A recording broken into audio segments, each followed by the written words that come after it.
Pessoal, boa noite. A paz do Senhor a todos, amém? Estamos Amém. mais uma noite, né, reunidos aqui para poder darmos continuidade às nossas aulas. Quero louvar a Deus pela vida de cada um de vocês. Tivemos aí o privilégio de podermos nos ver no sábado, né? Ter um tempo aí de comunhão, um tempo de prova, foi muito bom. Quero parabenizar a todos pelo esforço, pela dedicação que vocês estão aí se empenhando, né, nesse curso. Nós vamos iniciar dando continuidade às nossas aulas e pedimos mais uma vez que a graça do nosso bom Deus repouse sobre nós, esteja dando sabedoria e nos abençoando nesta noite. Eu não corrigi as provas ainda, né? Eu já dei uma folhada em todas elas e vi que vocês foram bem, né? Graças a Deus por isso. Mas logo eu vou estar aí dedicando um tempo aí para correção e já aviso vocês. Irmãos, nós paramos na aula passada, na terça-feira passada, nós falamos um pouco sobre Moisés e o agente messiânico, né? Nós não fizemos a leitura do comecinho dessa lição aqui da página 171, final da página 171, entrando na página 172, né? Que vai falar sobre Moisés, o agente messiânico. A gente vê, né? Como a gente já viu em algumas aulas, e eu falei alguma coisa aqui sobre essa questão, que Moisés, ele não é um personagem mítico, né? Mas um ser humano normal, como eu, você, que viveu grandes acontecimentos da nação de Israel e do Egito.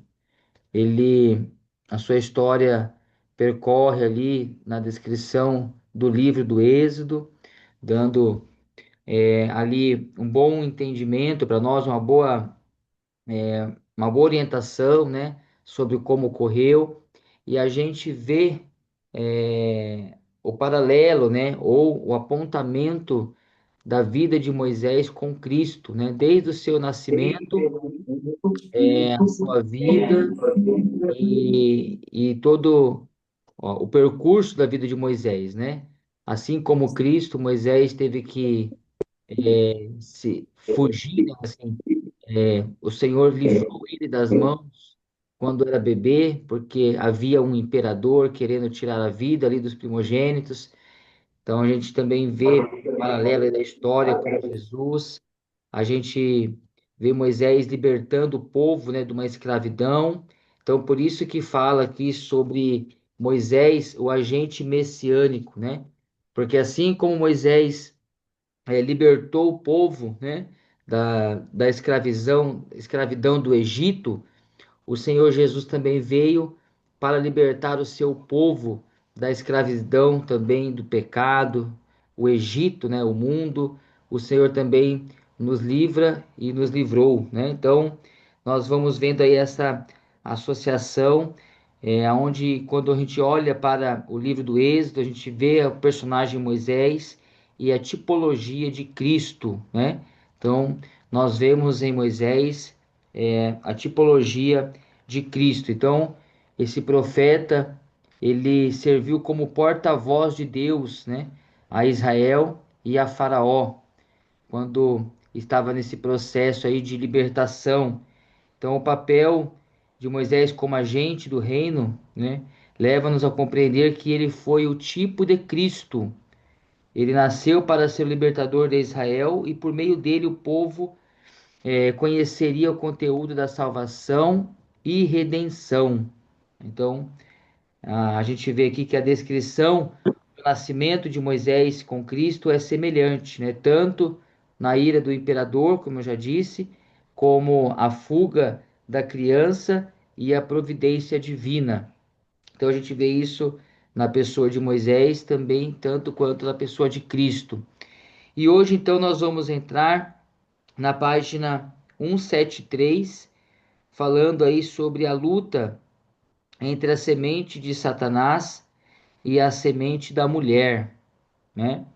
Então a gente vê claramente também aqui no livro do Êxodo essa luta constante, né, entre a semente de Satanás e a semente da mulher. Na apostila tá escrito aí, ó. Vou pegar aqui meu óculos para ajudar. Analisando o Êxodo 5, 22 ao 10, 29, encontramos quatro situações que caracterizam o conflito entre o reino de Deus e o reino de Satanás. Podemos entender que o relato das atividades de Moisés como mediador e agente do reino e as implicações dessa atividade diante de Faraó mostram claramente a luta entre a semente da mulher com a semente de Satanás. Deus reafirmou o seu desejo de revelar a sua mão poderosa a Faraó e, em seguida, exibiu seu poder de maneira significante, levando Faraó a liberar o povo para adorar o Senhor. O que estava em jogo não era apenas a atitude de Moisés e do povo, mas os atributos eternos de Deus e, consequentemente, a força da aliança. O eu sou deveria deixar claro que em qualquer situação ele reina e atua. Então, eu já falei bastante sobre isso, né? Sobre essa questão aqui do grande eu sou, a qual nós temos essa revelação no livro aqui do Êxodo, e a gente vê aqui hoje, né, estamos vendo no item 3.4.3, sobre essa luta, né, a qual nós vemos aí o homem, né, sempre lutando com as forças do inferno contra Satanás, e a gente vê uma luta espiritual muito clara, né? Aqui na libertação do povo de Israel. A gente vê que não era só uma luta física, né? Não era uma guerra que venceria quem tivesse carros e cavaleiros mais treinados ou numerosos, habilitados em guerra, mas certamente era essa batalha que foi o Senhor que batalhou pelo seu povo e para o seu povo. No terceiro parágrafo aí, vai dizer: levar o povo à adoração por meio de sacrifício era um desafio, mas o maior desafio era dar a esse povo a liberdade plena, a fim de, uma vez livres, pudessem adorar. No confronto com Faraó, a aliança foi conhecida e o reinado sobre todas as coisas criadas foi revelado. E com isso, Deus mostrou para o Egito que ele é o Deus criador do sol, da lua, das estrelas e tudo o que há no universo. Olha só como que vai fazendo sentido, né?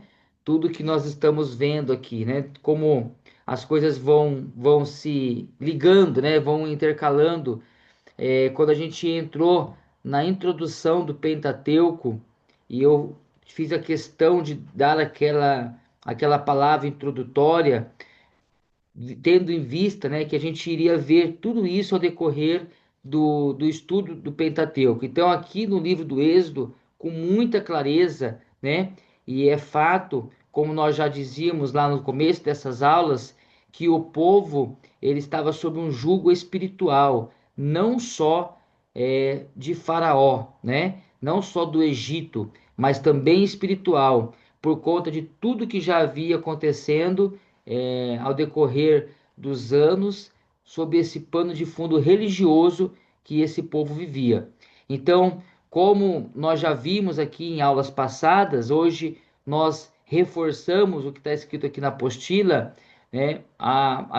O grande desafio não era só libertar o povo da terra do Egito, né? Mas tinha muitas coisas em jogo. Era a libertação do povo da terra, de uma terra a qual eles estavam peregrinando, não era habitação deles, a libertação espiritual e a demonstração do grande eu sou, porque até nesse momento da história o povo conhecia um Deus de braço forte que peleja pelo teu povo, que intercede pelo teu povo. E aqui no livro do Êxodo, a gente temos a revelação, né? O Senhor se revela a Moisés como o Iavé, o Adonai, o grande eu sou, né? Quando ele fala no capítulo 3, o grande eu sou enviou, né? Então, aqui está uma revelação que vai além daquilo que nós hoje compreendemos, porque aquele povo, ao ouvir isso, eles começaram então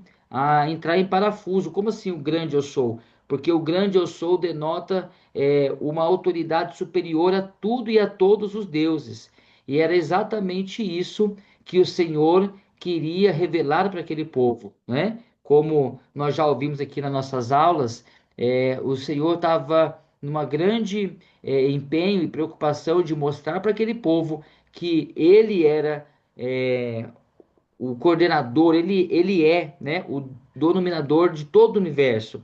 Não existe um Deus Sol, um Deus Lua, né, um Deus Estrela, cada deuses aí controlando a natureza e parte do mundo. Então o Senhor se revela como o grande eu sou do universo, o único Deus, né? Criador de todas as coisas e que tem o controle não só da natureza, né? Mas também de todo o universo, de toda a humanidade.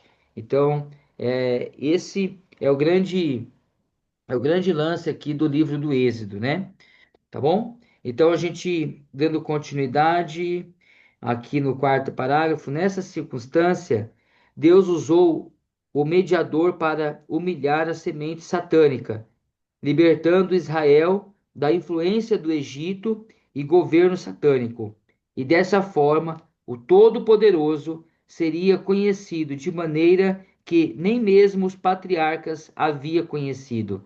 E historicamente, o povo saberia que Deus é imutável e sua aliança sempre será mantida, né? Então, percebe o que eu estou dizendo aqui, né, irmãos? O escritor aqui, ele vai endossando tudo que a gente está estudando aqui, ó. Peraí, deixa eu melhorar aqui, ó. Aí. Vai endossando aqui a nossa fala, né? Ó. O que que ele está dizendo aqui, ó? O Todo-Poderoso, ele estava sendo conhecido agora como nunca ou antes na história, né? Nem antes mesmo, nem os patriarcas tinha tido tão grande revelação desse Deus, a qual ele passa então a se revelar aqui no livro do Êxodo. Continuando aqui na apostila, Moisés e Arão não foram intimidados pelo desempenho dos homens sábios, mágicos e feiticeiros de Faraó, que foram capazes de transformar bastões em serpentes, revelando o poder satânico exercido por homens de outros egípcios, tendo grande influência no domínio da criação. A verdade é que Faraó e sua corte desafiaram Moisés e Arão. Satanás, por meio de Faraó, estava desafiando, contrariando e, ao mesmo tempo, imitando a Deus. Assim, Moisés teve que posicionar firmemente e agir de forma positiva como agentes de Deus na presença de um agente satânico ousado e obstinado. Faraó se considerava um Deus, daí rebelou e confrontou o reino de Deus, aumentando a opressão, conduzindo os seus mestres à ação sobrenatural, poder satânico.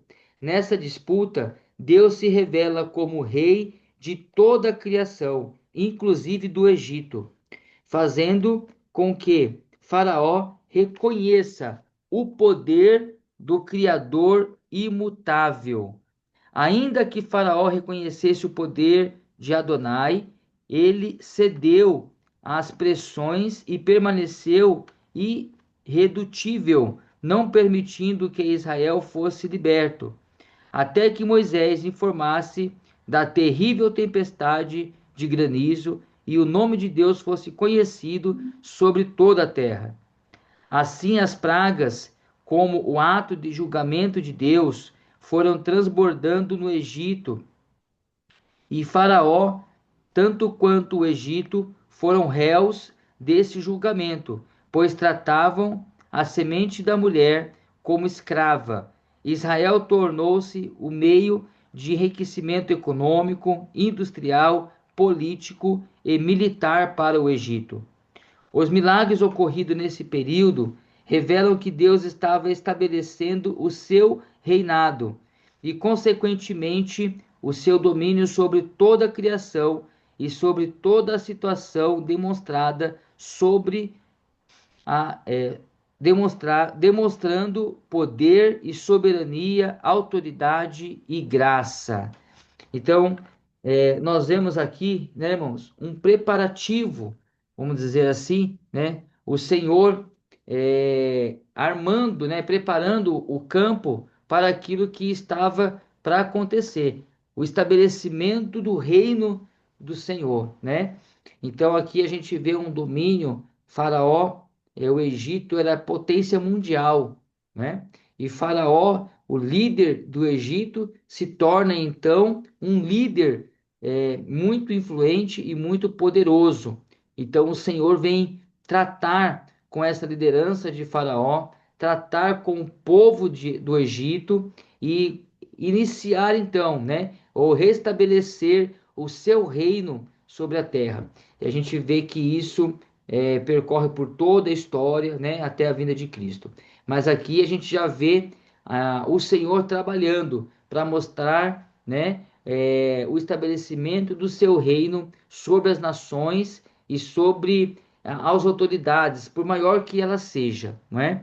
Então, os milagres ocorridos nesse período revelam que Deus estava estabelecendo o seu reinado e, consequentemente, o seu domínio sobre toda a criação, sobre toda a situação, demonstrando poder e soberania, né?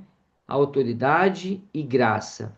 Então, esse é o Deus a qual se revela a Moisés, né, a Arão, a todo o povo do Egito, nesse grande desafio de estar aí trazendo esse povo para a terra de Canaã, libertando do Egito, e não somente isso, né? Como nós estamos vendo, mas mostrar que ele é soberano, que ele é o único Deus que deve ser adorado. Então, o povo, nesse contexto aqui de escravidão, não adorava Deus como se deveria, não tinha como eles estarem ali com as suas ordens, com seus ritos, né, litúrgicos de culto em dia, porque o próprio faraó não permitia isso. Então, a tirada do povo de Israel do Egito estava em jogo não só a libertação física, né? Quero deixar bem frisado aqui, mas uma libertação espiritual. Não estava ligado aqui somente um esforço braçal, mas estava em jogo, né, um momento em que o povo voltaria a adorar a Deus, né, em lugar, um lugar devido, um lugar a qual o Senhor estava preparando para o seu povo. Amém? Tudo bem? Até aqui? Vamos lá então para página 175. Libertação, o ato de redenção. Aqui, irmãos, é interessante, né? Eu acho que deve ter aqui alguma coisa, mas se não tiver, depois vocês marcam aí. Esse ato de redenção, né, que é a libertação descrita no livro do Êxodo, ela mostra, né, ela aponta para o evangelho do reino de Deus, né? Que é o evangelho? As boas novas, né? Quando se fala de redenção, hoje nós lembramos de quem? De Cristo, né? Então, nós vamos ver claramente aqui no livro do Êxodo a tipologia de Cristo, desde, né, do nascimento de Moisés até agora nesse momento aqui, a qual aquelas pragas, né, tem todo um significado que vem castigando o povo. E quando a gente vê então a morte ali do cordeiro, a morte daqueles animais, para que pudesse então marcar os umbrais, porque a 10ª praga estava por vir, que era a praga da morte dos primogênitos, né? Então a gente já vê em todo esse contexto a redenção. Vemos Cristo, né? Uma morte vicária, uma morte substituta, né? O Senhor, ele substituiu aquilo que era para nós, né? Então a gente vê claramente isso aqui no livro do Êxodo, né? Um cordeiro que é sacrificado e com o teu sangue nos dá então a liberdade, nos dá então libertação, ou nos dá livramento, ou nos garante a redenção após a passagem da morte. Então, quando estamos em Cristo, não tememos mais a morte, né? Como diz Paulo, né? O viver para mim o morrer para mim já é lucro, né? O viver, eu já vivo não mais a mim, mas eu vivo para a glória de Deus. Então, morrer para mim já não é mais o medo, a morte já não tem mais, é, já não tem tanto terror para mim, porque eu sei que se eu morrer, essa carne não morrerá, né? O espírito, mas sim só a carne, porque eu vou para Deus. Então, a gente vê aqui nesse momento do livro do Êxodo, né? Quantos mil anos atrás de Cristo, né? Aproximadamente 2.000 anos antes de Cristo, já aí uma sombra da redenção do que estava por vir para a humanidade. O Evangelho do Reino de Deus é bem forte no livro do Êxodo. Assim, o Evangelho da libertação do pecado e da restauração do homem integral foi capaz de desenvolver um relacionamento sadio e equilibrado entre Deus e o seu povo. Quanto a isso, temos a necessidade da morte, a experiência da libertação e a manifestação histórica do reino de Deus, assegurando ao homem integral a capacidade de ser conduzido e ser condutor da aliança.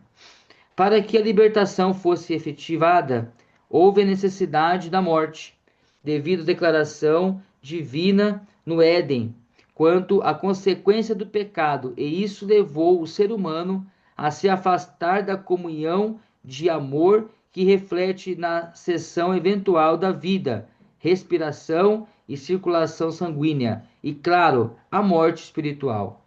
Entretanto, a separação de Deus poderia e seria vencida por meio da experiência real da morte espiritual, ou seja, a separação de Deus por alguém aceitável a Deus como substituto.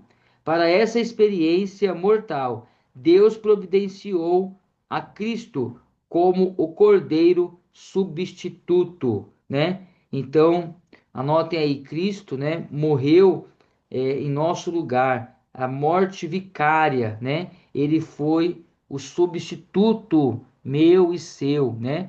Como diz Isaías, o castigo que nos traria paz estava sobre ele, pelas suas pisaduras fomos sarados, né? Então, aquilo que nós precisaríamos de paz, que era morte, que era sofrimento, o Senhor sofreu, morreu por nós e ao terceiro dia ressuscitou. Então, a morte vicária, a morte substituta de Cristo é o que está aqui em evidência nesse contexto.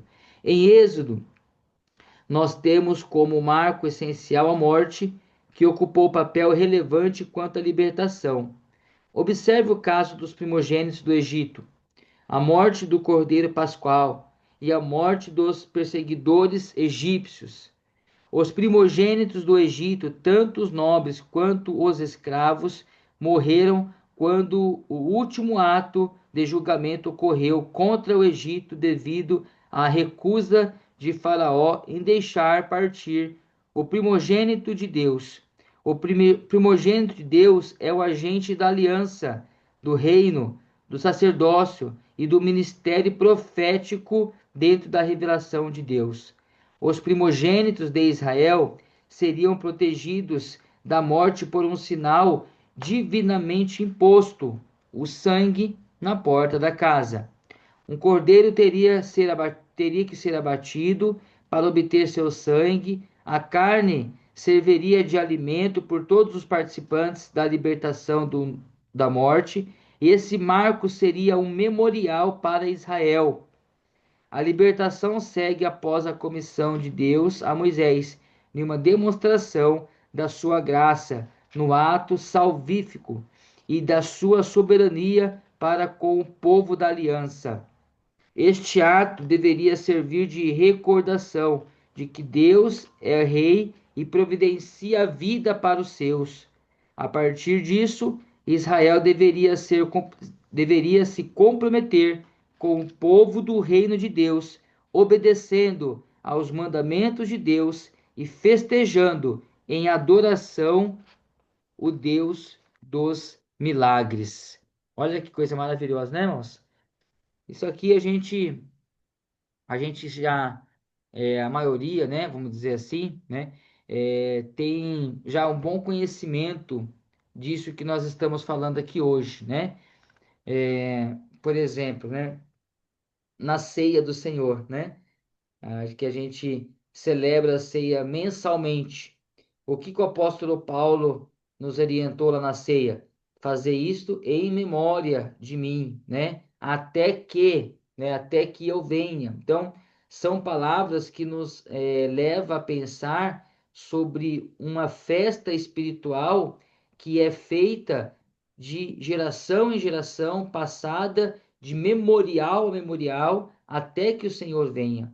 A gente vê essa instrução desde aqui da época do Êxodo, né? Nós vamos ver aqui mais para frente um pouco sobre as festas cerimoniais, né?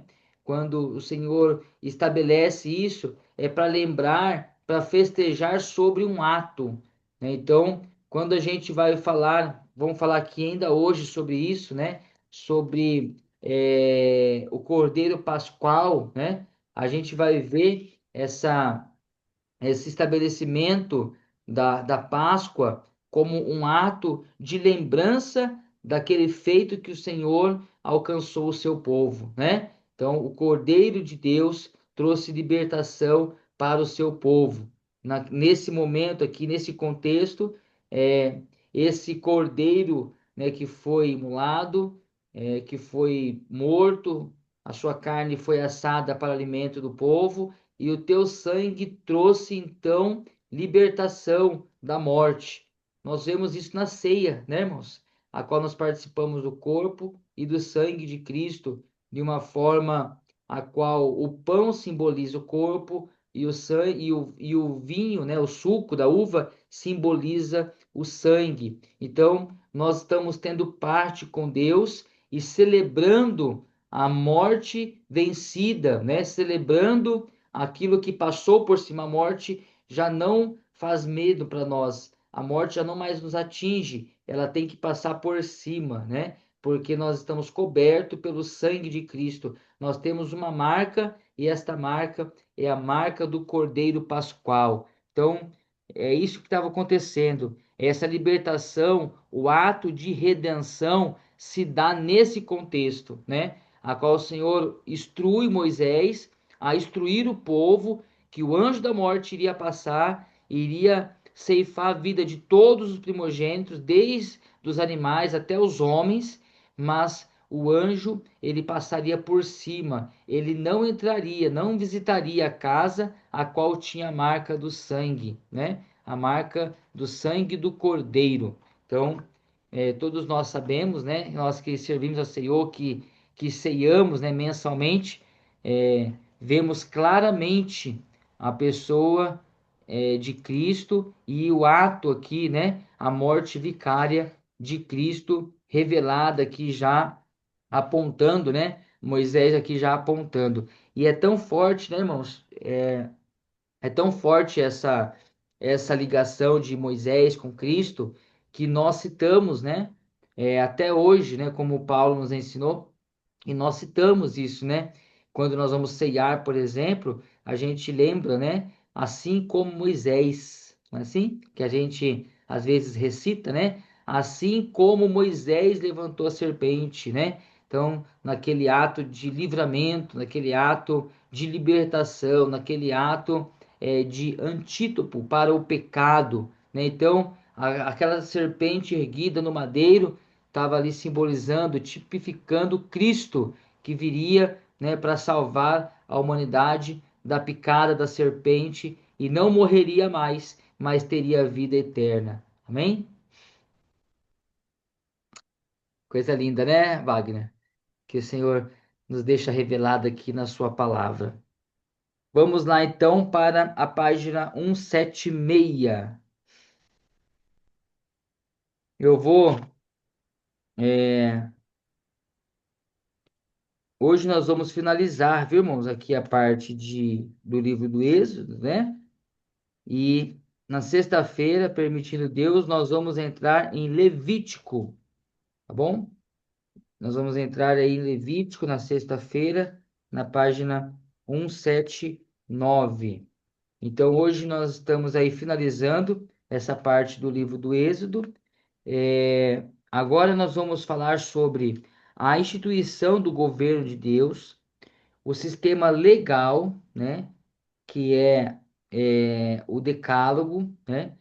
Nós vamos finalizar falando sobre o Cordeiro Pascual, que nós estamos aqui já trazendo alguma coisa, e encerrar esse estudo aqui do Êxodo, falando sobre o tabernáculo, né? A qual nós também encontramos dentro ainda deste livro. Então, para encerrar hoje, nós vamos ver mais esses quatro itens: a instituição do governo de Deus, o sistema legal, o Cordeiro Pascual e tabernáculo. De uma forma bem panorâmica, né? Não vamos aqui conseguir aprofundar, porque cada um deles demanda bastante estudos extras, né? Quando a gente entra, principalmente em tabernáculo, tem muita coisa aqui para ver, né? Esse sistema legal também, enfim, toda a palavra de Deus, né? Mas hoje nós vamos expor o que está aqui na apostila, fazer então aí as anotações, as aplicações e encerrando a nossa aula de hoje, encerrando o livro do Êxodo. Amém, queridos? Então, é, vamos tomar aquela aguinha, né? Agora tá muito calor para ficar tomando café. Agora nós já fala que é um suquinho, uma aguinha, né? Então já vai derrubar aqui o vídeo. Pessoal, eu tô vendo, tá? Eu já conversei com o técnico ontem, já dei algumas pesquisadas hoje, tô vendo se vai valer a pena a gente pagar a plataforma para não ter mais essas pausas, tá bom? Eu tô considerando isso e tô correndo atrás. Mas enquanto não acontece, a gente segue desse formato. O vídeo já vai derrubar daqui 1 minuto, 2 minutos. Então eu vou estar encerrando e a gente retorna no novo link aí do grupo. Tá certo? Um abraço.